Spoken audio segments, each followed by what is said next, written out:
ان الذین کفروا وصدوا عن سبیل اللہ قد ضلوا ضلالا بعیدا، بے شک وہ لوگ جنہوں نے کفر کیا اور اللہ کے راستے سے روکا، یقیناً وہ گمراہی میں بہت دور نکل گئے. دور نکلنے کا مطلب یہ کہ ان کا واپس پلٹنا بھی بڑا مشکل ہے. بے شک وہ لوگ جنہوں نے کفر کیا اور ظلم کیا، اللہ انہیں ہرگز نہ بخشے گا. ظلم سے مراد شرک، اور نہ انہیں کسی راستے کی ہدایت دے گا سوائے جہنم کے راستے کے جس میں وہ ہمیشہ ہمیشہ رہنے والے ہیں، اور یہ بات اللہ پر بہت آسان ہے. یا ایھا الناس، اے لوگو، تمام انسانوں کو خطاب ہے، یقیناً یہ رسول تمہارے پاس تمہارے رب کی طرف سے حق لے کر آیا ہے، یعنی محمد صلی اللہ علیہ وسلم حق لے کر آئے ہیں، بس ایمان لے آؤ، تمہارے ہی لیے بہتر ہے. اور اگر تم کفر کرو گے تو بے شک اللہ ہی کے لیے ہے جو کچھ آسمانوں اور زمین میں ہے، اور اللہ بہت علم والا، بہت حکمت والا ہے. تو اس سے یہ بھی پتہ چلتا ہے کہ علم اور حکمت دو الگ الگ چیزیں بھی ہیں. یا اہل الکتاب لا تغلوا فی دینکم، اے اہل کتاب تم اپنے دین میں غلو نہ کرو، حد سے نہ بڑھو، ایکسٹریم پر نہ جاؤ، اور اللہ پر حق کے سوا کچھ مت کہو. یعنی اللہ کے بارے میں جب بات کرو تو وہ بات حق پر مبنی ہونی چاہیے، سچ پر مبنی ہونی چاہیے. بعض لوگ اللہ سبحانہ تعالیٰ سے ایسی باتیں منسوب کرتے رہتے ہیں جو اللہ تعالیٰ نے نہ فرمائی ہوتی ہیں نہ کی ہوتی ہیں. میں نے سوچا اللہ تعالیٰ بھی کہتا ہوگا. آپ کو کہاں سے سوچ آ گئی؟ کہاں سے وحی نازل ہو گئی؟ تو اس لیے اللہ تعالیٰ کے بارے میں کوئی بھی بات کرے تو سوچ سمجھ کے کریں. اسی طرح کسی چیز کو کہہ دینا یہ قرآن میں لکھا ہوا ہے، نعوذ باللہ، اگر وہ نہیں لکھا ہوا تو جھوٹ ہو جائے گا، تو اللہ تعالیٰ پر ناحق بات ہوگی، کیونکہ قرآن تو صرف وہ ہے جو اللہ کا کلام ہے. بلا شبہ مسیح عیسیٰ ابن مریم اللہ کے رسول اور اس کا کلمہ تھے، جن کو اس نے مریم کی طرف ڈالا، یعنی کلمہ کن کو القاء کیا مریم علیہ السلام کی طرف جبریل علیہ السلام کے ذریعے، اور اس کی طرف سے ایک روح، اس کی طرف سے اپنی طرف کیوں منسوب کیا؟ تشریف کے لیے، ان کی عزت کے لیے، ان کی قدردانی کے لیے. تو تم اللہ اور اس کے رسولوں پر ایمان لاؤ، اور نہ کہو تم کے تین ہیں، باز آ جاؤ، یہ تمہارے لیے بہتر ہے. ولا تقولوا ثلاثہ، تین الہوں کا ذکر مت کرو، بے شک اللہ ایک ہی الہ ہے. انما اللہ الہ واحد سبحانہ، وہ اس سے پاک ہے، ان یکون لہ ولد، کہ اس کے لیے کوئی اولاد ہو. لہ ما فی السماوات و ما فی الارض، اسی کا ہے جو کچھ آسمانوں اور زمین میں ہے. وکفی باللہ وکیلا، اور کافی ہے اللہ کارساز، یعنی اللہ کو بیٹے کی ضرورت نہیں، کیونکہ وہ تو زمین و آسمان کی ہر چیز کا ہی مالک ہے. تو یہاں پر اللہ سبحانہ و تعالیٰ اہل کتاب کو اہل کتاب کہہ کر ذمہ داری کا احساس دلا رہے ہیں کہ تم اپنی ہی کتاب کی مخالفت کر رہے ہو. اور پھر خاص طور پر غلو سے منع کیا گیا. دین میں غلو کا مطلب یہ ہوتا ہے کہ دیندار ایسی چیز کو ظاہر کرے جو اس حد کو ہی ختم کر دے جو دین نے اس کے لیے مقرر کی ہیں. اب جیسے یہود نے دین میں غلو کیا کہ انہوں نے عیسیٰ علیہ السلام اور محمد صلی اللہ علیہ وسلم کو نبی ہی نہیں مانا. اسی طرح عیسائیوں نے کیا کیا کہ عیسیٰ علیہ السلام کو نبی ماننے کی بجائے اللہ کا بیٹا بنا دیا. اسی طرح امت محمد صلی اللہ علیہ وسلم میں بھی بعض اوقات غلوف پایا جاتا ہے. وہ کس طرح کہ لوگ نبی صلی اللہ علیہ وسلم کا مقام اور مرتبہ بعض اوقات اللہ تعالیٰ کے برابر اور بعض اوقات اس سے بھی آگے بڑھا دیتے. وہ جیسے وہ شعر بنایا ہوا نا، خدا جو پکڑے چھڑا لے محمد، محمد کا پکڑا چھڑا کوئی نہیں سکتا. نعوذ باللہ. اب یہ کہ محمد صلی اللہ علیہ وسلم کا مقام اللہ تعالیٰ سے بھی آگے کر دیا. ایک اور غلوف کی قسم ہے کہ اپنے علماء، اپنی پسندیدہ شخصیات، اپنے فقہاء اور اپنے جو دین میں اکابر ہیں، بڑے ہیں، ان کی بات کو محمد صلی اللہ علیہ وسلم کی بات سے بھی آگے کر دیا. یعنی ولیوں کا اور بعض بزرگان دین کا درجہ اور ان کی عقیدت اور محبت اس قدر زیادہ ہے کہ اس کے مقابلے میں محمد صلی اللہ علیہ وسلم کی تعلیمات سے کوئی واسطہ ہی نہیں اور نہ ان سے ویسی محبت ہے. تو یہ ساری غلو کی قسمیں ہیں. شخصیت پرستی بھی اسی میں آ جاتی کہ کسی انسان کی بات کو اتنی امپورٹنس دینا کہ اللہ اور اس کے رسول کی بات ہی بھول جائے. تو رسول اللہ صلی اللہ علیہ وسلم نے فرمایا، اے لوگو، تم پر تقوی اختیار کرنا لازم ہے، کہیں ایسا نہ ہو کہ شیطان تمہیں اغوا کر لے. میں محمد بن عبداللہ ہوں، اللہ کا بندہ اور اس کا رسول ہوں. اللہ کی قسم میں نہیں چاہتا کہ تم لوگ مجھے میرے اس مقام سے بلند کر دو جو اللہ عز و جل نے میرے لیے مقرر کیا ہے. تو کسی کو بھی اس کے مقام سے بلند نہیں کرنا چاہیے، جو جس کا مقام ہے اس کو وہیں رکھنا چاہیے. یعنی ہر صاحب حق کو اس کا حق ملنا چاہیے، نہ اس کو بڑھانا چاہیے اور نہ گھٹانا چاہیے. مسیح ہرگز آر محسوس نہیں کرتے کہ وہ اللہ کا بندہ ہوں، اور نہ ہی مقرب فرشتے، اور جو کوئی اس کی عبادت سے آر محسوس کرے اور تکبر کرے تو وہ ضرور ان سب کو اپنی طرف اکٹھا کرے گا. یعنی عیسیٰ علیہ السلام اس بات میں آر محسوس نہیں کرتے کہ وہ اللہ کے بندے ہوں. انہوں نے کبھی بھی اپنے آپ کو اللہ کا بیٹا نہیں کہا، وہ اللہ کا بندہ ہی کہتے تھے اور اللہ کے آگے جھکنے والے تھے، اس کی فرما برداری کرنے والے تھے. اور یاد رکھیے کسی کو بھی یہ حق نہیں کہ اللہ کی عبادت سے آر محسوس کرے. یعنی دین کے کسی حکم پر عمل کرتے ہوئے اسے کوئی آر ہو کہ نہیں اس سے میری شان میں کمی آ جائے گی، لوگ کیا کہیں گے. جیسے بعض گیدرنگز میں نماز پڑھنے میں لوگ آر محسوس کرتے ہیں، نہیں میں تو اللہ کا بندہ ہوں، اللہ کے آگے جھک رہا ہوں. سمپل سی بات ہے، اس میں ڈرنے کی تو کوئی بات ہی نہیں، نہ کسی کو اوفینڈ کرنے کی کوئی بات ہے. میرے نماز پڑھنے سے کوئی اوفینڈ کیوں ہوتا ہے؟ میں کسی کو تو کوئی نقصان نہیں دے رہی، میں تو اپنے رب کے ساتھ وفاداری کا اظہار کر رہی ہوں اور اس کے آگے جھک رہی ہوں. رسول اللہ صلی اللہ علیہ وسلم نے فرمایا ایمان والے عاجزی کرنے والے اور نرم ہوتے ہیں، اس مانوس اونٹ کی طرح کہ اگر اس کو چلایا جائے تو وہ چلتا ہے، اگر اس کو پیچھے سے ہانکا جائے تو بھی چلتا ہے، اگر تو اسے چٹان پر بٹھا دے تو وہ بیٹھ جاتا ہے. یعنی ان میں کوئی اکڑ نہیں ہوتی، انا نہیں ہوتی، حق بات کو سن کر اس کو قبول کر لیتے ہیں، اس کو سمجھ جاتے ہیں، اس کے مطابق عمل کر لیتے ہیں. یہ ہے مومن کی شان. لیکن افسوس یہ کہ بعض اوقات ہم دین کا کام کرتے ہوئے بھی ایسی انا کا شکار ہو جاتے ہیں کہ اپنے غلط موقف سے بھی ہٹنے کو تیار نہیں ہوتے. تو اس لیے مومن کے اندر جو نمایاں خوبی ہے، ابتدا پارے سے لے کے اب تک جو بات ہوئی ہے، وہ کیا ہے کہ راسخون فی العلم کے اندر بھی عاجزی ہوتی ہے.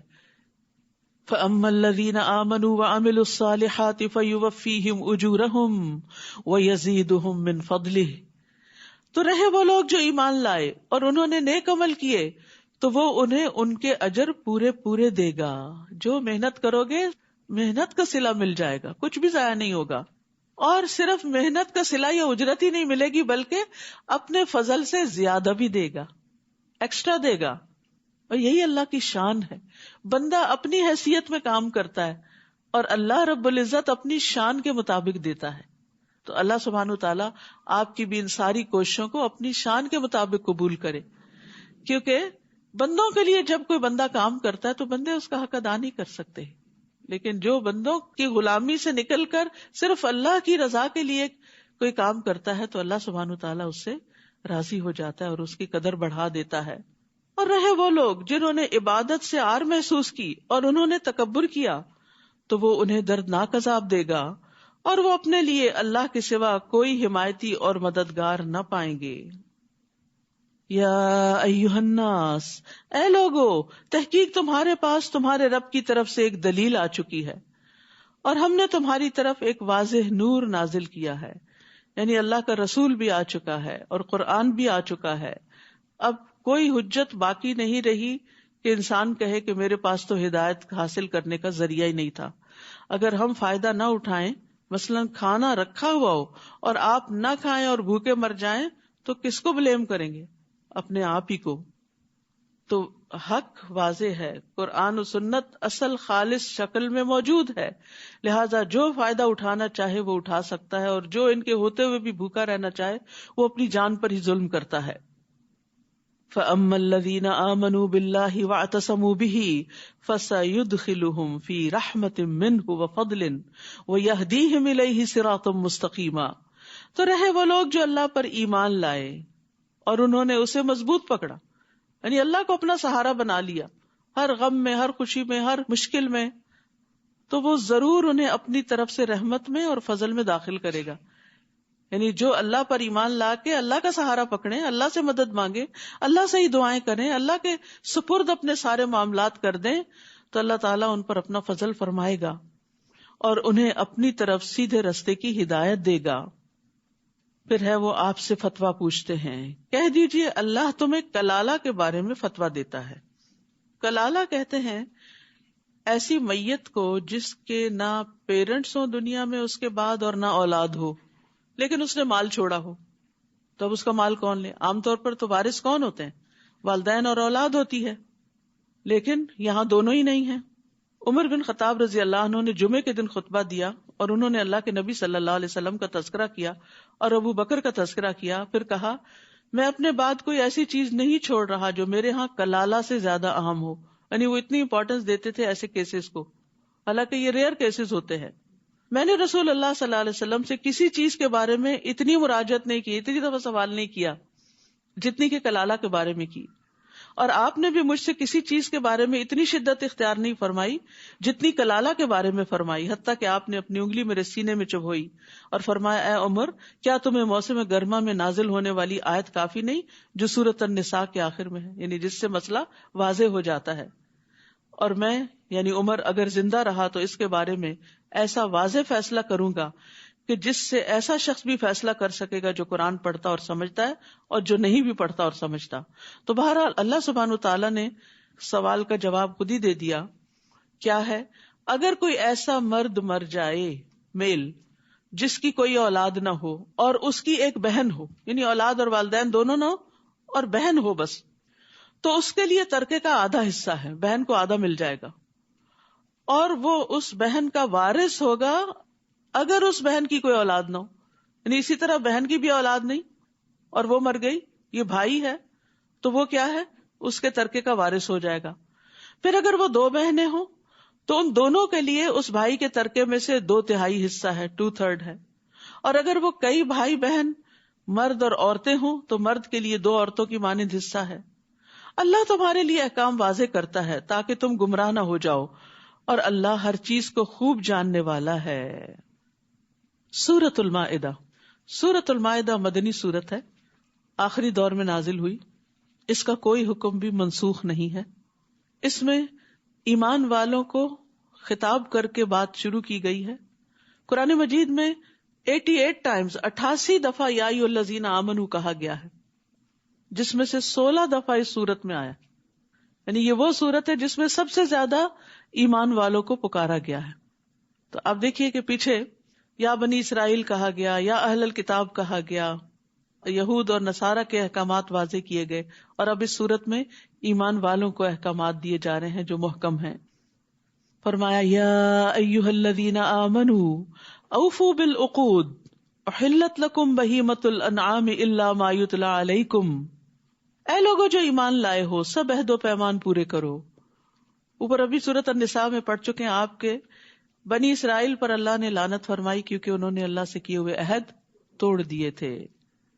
تو ایمان والوں سے کیا کہا جا رہا ہے کہ تم عہد و پیمان پورے کرو، تمہارے لیے مویشی چوپائے حلال کیے گئے ہیں سوائے ان کے جو تم پر پڑھے جائیں گے، اور جب تم حالت احرام میں ہو تو شکار کو حلال نہ سمجھو، بے شک اللہ جو چاہتا ہے فیصلہ کرتا ہے۔ تو یہاں عقود کو پورا کرنے کی تلقین کی گئی ہے۔ انس بن مالک کہتے ہیں کہ رسول اللہ صلی اللہ علیہ وسلم نے ہمیں خطبہ دیا اور خطبے میں فرمایا اس شخص میں ایمان نہیں جس میں امانت نہیں، اور اس کا دین نہیں جس میں عہد کی پابندی نہیں، یعنی اس کا کوئی دین ہی نہیں، وہ دیندار نہیں کہلا سکتا۔ ہمارے ہاں دیندار کون ہے؟ نماز روزہ کرے، کوئی لمبی داڑھی رکھ لے یا حجاب پہن لے تو وہ دیندار کہلانے لگتا ہے۔ یہ ایک حصہ ہے دینداری کا، اور اصل دین کیا ہے کہ انسان جب انسانوں کے ساتھ معاملہ کرے تو بالکل کھرا کرے، اپنے کانٹریکٹس کو، اپنے معاہدوں کو، اپنے عہدوں کو، وعدوں کو نبھائے، کمٹمنٹس کو نبھائے۔ نبی صلی اللہ علیہ وسلم نے فرمایا جو قوم عہد شکنی کرتی ہے اس میں قتل و غارت پھیل جاتا ہے۔ ایک اور روایت میں آتا ہے جو قوم عہد شکنی کرتی ہے اس پر اس کے دشمن کو مسلط کر دیا جاتا ہے۔ تو معاہدہ 2 افراد کے درمیان ہو یا 2 اقوام کے درمیان ہو، 2 مسلمانوں کے درمیان ہو یا مسلم نان مسلم کے درمیان ہو، معاہدہ ہے، اس کو پورا کرنا لازم ہے۔ اے لوگو جو ایمان لائے ہو اللہ کی نشانیوں کی بے حرمتی مت کرو، اور نہ ہی حرمت والے مہینے کی، اور نہ قربانی کے جانور کی، اور نہ پٹے والے جانوروں کی، یعنی جن کے گلے میں ہدی کے جانور ہونے کی وجہ سے نشانی کے طور پر پٹے ڈال دیے جاتے تھے کہ یہ اللہ کے راہ میں قربان ہونے جا رہے ہیں. اور نہ بیت الحرام کا ارادہ کرنے والوں کی، یعنی حج عمرے کے لیے جانے والوں کی، جو اپنے رب کی طرف سے فضل اور رضامندی چاہتے ہیں. اور جب تم احرام کھول دو تو شکار کر سکتے ہو اگر تم چاہو، یعنی لازمی حکم نہیں ہے، شکار کی اجازت دی گئی ہے. اور کسی قوم کی دشمنی تمہیں ان سے زیادتی کرنے پہ آمادہ نہ کرے. زبردست اصول ہے دین کا، کتنی خوبصورت تعلیم ہے اسلام کی. مسلمانوں کے ساتھ مکہ والوں نے بہت زیادتی کی تھی. اب مکہ فتح ہو چکا ہے اور راستے کھل چکے ہیں، مسلمان طاقتور ہو چکے ہیں. اب یہ چاہیں تو اپنے دشمنوں کے خلاف خوب انتقام لے سکتے ہیں. لیکن یہاں بھی کیا کہا گیا کہ کیا نہ کرو، زیادتی نہ کرنا. دشمن کے ساتھ بھی زیادتی نہیں کہ انہوں نے تمہیں مسجد حرام سے روکا تھا. وَتَعَاوَنُوا عَلَى الْبِرِّ وَالتَّقْوَى وَلَا تَعَاوَنُوا عَلَى الْإِثْمِ وَالْعُدْوَانِ وَاتَّقُوا اللَّهَ إِنَّ اللَّهَ شَدِيدُ الْعِقَابِ. اور نیکی اور تقوی پر باہم تعاون کرو. بر جو ہے ہر طرح کی نیکی کو شامل ہے، جس میں ایمان، عقائد، عبادات، اخلاقیات، معاملات سب کچھ شامل ہے. تو نیکی کے کاموں میں ایک دوسرے کی مدد کرو، اور گناہ اور زیادتی پر ایک دوسرے کی مدد نہ کرو، اور تقوی پر بھی تعاون کرو. تو تقوی جو ہے وہ گناہوں سے بچنے کا نام ہے جب بر کے مقابلے میں ہے. بر نیکی کمانا اور تقوی گناہوں سے بچنا. دین دو طرح سے مکمل ہوتا ہے، یعنی ایک طرف انسان اچھے کام کرے اور دوسری طرف غلط کام چھوڑ دے. تو ان دونوں کے لیے ایک دوسرے کی مدد کرو، لیکن زیادتی، ظلم کے معاملے میں ایک دوسرے کی مدد نہ کرو، اور اللہ سے ڈرو، بے شک اللہ سخت سزا والا ہے. تو یہ ایک عام وصیت ہے جو اہل ایمان کو کی جا رہی ہے. نیکی کے کام میں تعاون کی دعوت دی جا رہی ہے. اس کی وجہ یہ ہے کہ بعض اوقات کچھ نیکی کے کام ایسے ہوتے ہیں جو آپ اکیلے ہی کر لیتے ہیں، لیکن کچھ نیکی کے کام ایسے ہیں کہ جن کو دوسروں کی مدد کے بغیر نہیں کیا جا سکتا. مثلاً چھوٹے پیمانے پر آپ کسی غریب مسکین کی اپنے ذاتی مال میں سے مدد کر رہے ہیں، کسی کے بچے کی فیس دے رہے ہیں، کسی کے گھر کا کرایہ دے رہے ہیں، کسی کا کچھ کر رہے ہیں، یعنی آپ کی جیب اجازت دیتی ہے کہ آپ خود ہی کر لیں.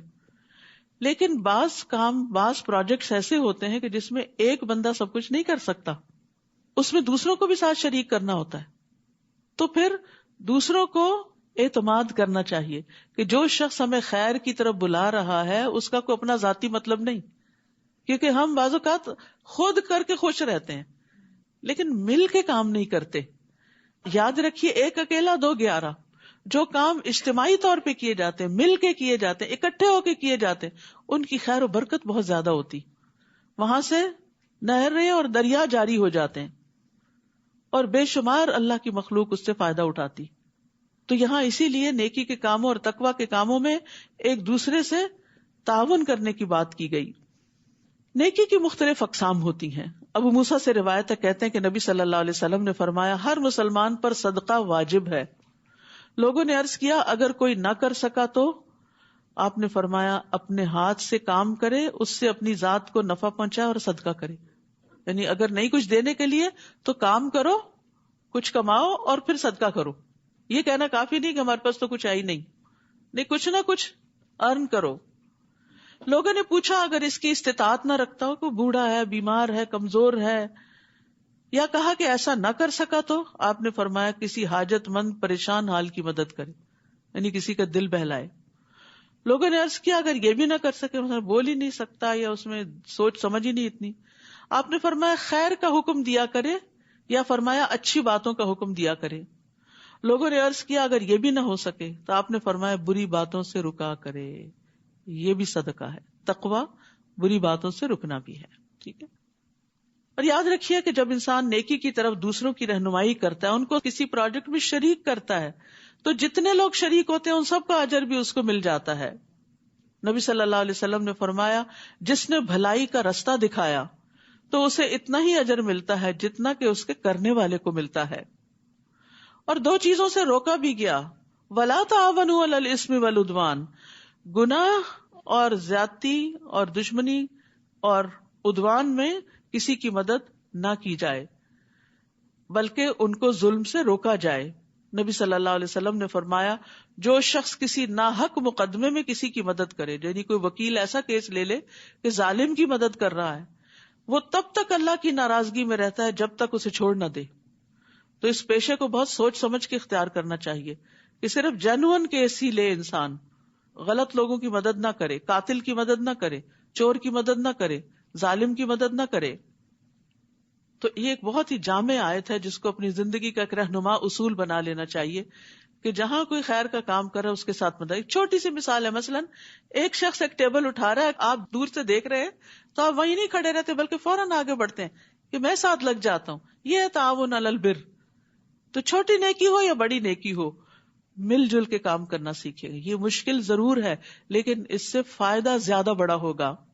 پھر فرمایا حرام کیا گیا تم پر مردار اور خون اور خنزیر کا گوشت اور وہ جانور جس پر اللہ کے سوا کسی اور کا نام پکارا گیا، اور گلا گھٹ کر مرنے والا یعنی رسی گلے میں پھنس گئی مر گیا جانور، اور چوٹ لگ کے مرنے والا یعنی کہ وہ کسی دیوار سے جا ٹکرایا، اور بلندی سے گر کے مرنے والا، چھت سے گر گیا مثلا، سینگ لگ کے مرنے والا یعنی ایک دوسرے سے ٹکرے ماری جانوروں نے، اور جس میں سے درندے نے کھایا ہو مگر وہ جسے تم نے مرنے سے قبل ذبح کر لیا، اور جو آستانوں پر ذبح کیا گیا، اور یہ کہ تم تینوں پانسوں کے ذریعے قسمت معلوم کرو، یہ بھی حرام ہے.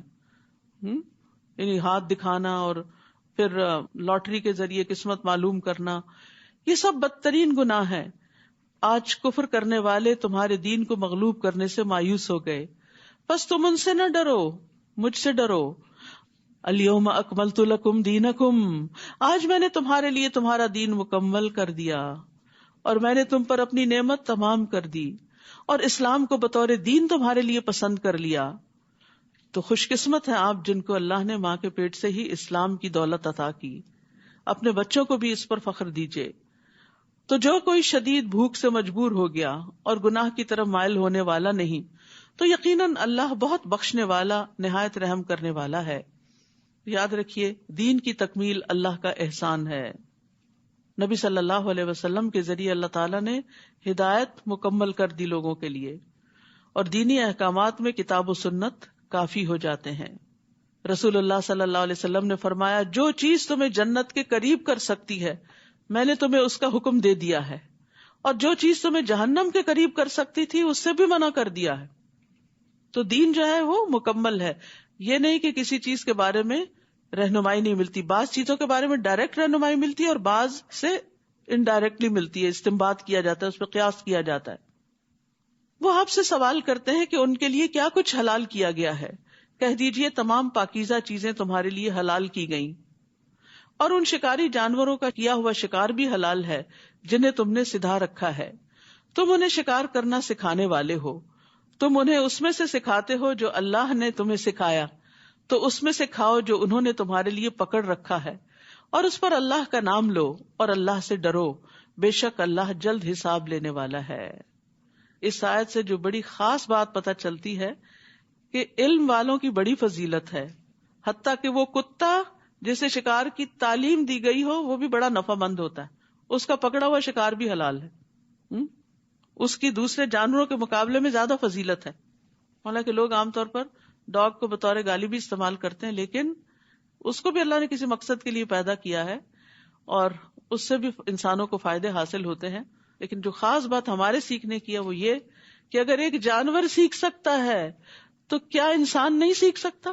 کیا ہم نہیں سیکھ سکتے؟ یہ سوچنا کہ اب میری عمر زیادہ ہوگی، اب میرا دماغ کام نہیں کرتا، بار بار یہ باتیں نہیں سوچا کریں. سیکھتے رہے سیکھتے رہے. سیکھنا صرف حفظ کرنا نہیں ہوتا کہ جو آپ نے حفظ کر لیا وہ آپ نے سیکھا. اگر آپ نے عمل کر لیا نا تو آپ کے اندر جذب ہو چکا ہے، وہ آپ کے جسم نے حفظ کر لیا، آپ کے دل و دماغ نے حفظ کر لیا اس کو، کیونکہ آپ اس پہ عمل کر رہے ہیں. تو اس لیے علم ہر حال میں فائدہ دیتا ہے انسان کو اگر درست نیت سے حاصل کیا جائے. الیوم احل لکم الطیبات، آج کے دن تمہارے لیے تمام پاکیزہ چیزیں حلال کر دی گئیں، اور جو لوگ کتاب دیے گئے ان کا کھانا بھی تمہارے لیے حلال ہے، یہود و نصارہ کا، اور تمہارا کھانا ان کے لیے حلال ہے. اور پاک دامن مومن عورتیں اور پاک دامن عورتیں ان کی جو تم سے پہلے کتاب دیے گئے تھے وہ بھی حلال ہیں، یعنی ان سے نکاح کیا جا سکتا ہے جب تم انہیں ان کے مہر دے دو. سبحان اللہ، مہر کی کتنی تاکید ہے. آزاد عورتوں کو مہر دے دو، غلام عورتوں کو مہر دے دو، اہل کتاب کی عورتوں سے نکاح کرو تو مہر دے دو، کسی بھی عورت سے نکاح کرو گے تو مہر دینا لازم ہے، بشرطے کہ نکاح میں لانے والے ہو، یعنی قید نکاح میں لانے والے ہو، نہ کہ بدکاری کرنے والے اور نہ چھپے دوست بنانے والے. یعنی یہ نہیں کہ ان کی خواتین کو صرف گرل فرینڈز بنا کر ان کو انجوائے کیا جائے اور اس کے بعد ان کو چھوڑ دیا جائے جب ان سے کوئی فائدہ حاصل نہ ہو یا عمر رسیدہ ہو جائے. نہیں، کسی بھی عورت کے لیے یہ چیز بہت تکلیف دہ اور نقصان دہ ہے کہ کوئی مرد اس سے فائدہ اٹھائے لیکن اس کے لیے قوام نہ بنے، اس کو پروٹیکشن نہ دے، اس کو نان نفقہ نہ دے، اس کی ضروریات کا خیال نہ رکھے. تو ہمارے دین نے جہاں شادی کی اجازت دی، حکم دیا، اس کو عبادت قرار دیا، وہاں فریق ثانی کے حقوق کو ادا کرنے کی بھی بڑی تلقین ہے، چاہے کوئی مسلمان عورت ہو یا اہل کتاب میں سے کوئی ہو یا لونڈی غلام ہو. رسول اللہ صلی اللہ علیہ وسلم نے فرمایا، مہر یا جس وعدے کے ساتھ عورت کی شرمگاہ کو حلال کیا جاتا ہے تو یہ اسی عورت کا حق ہے، یعنی اس کا باپ بھائی کوئی اور نہیں لے سکتا اس مال کو اس سے. اور عقد نکاح کے بعد جس چیز کے ساتھ عورت کے باپ بھائی یا وارث کی تکریم کی جائے وہ اسی کا ہوگا، یعنی اگر کسی کو کوئی تحفہ دیا جائے گا تو وہ اسی کا ہوگا. اور انسان کی جس کے بدلے میں سب سے زیادہ تکریم کی جانی چاہیے وہ اس کی بیٹی یا بہن ہے، یعنی بیٹی یا بہن کو جو اس نے بیاہ کے دیا ہے تو اس بنا پر اس شخص کی بھی عزت کرنی چاہیے، سسرال کی عزت کرنی چاہیے. اور آج کیا ہے کہ جس کی بہن یا بیٹی لے لیتے ہیں اسی کو ذلیل کر کے رکھ دیتے ہیں.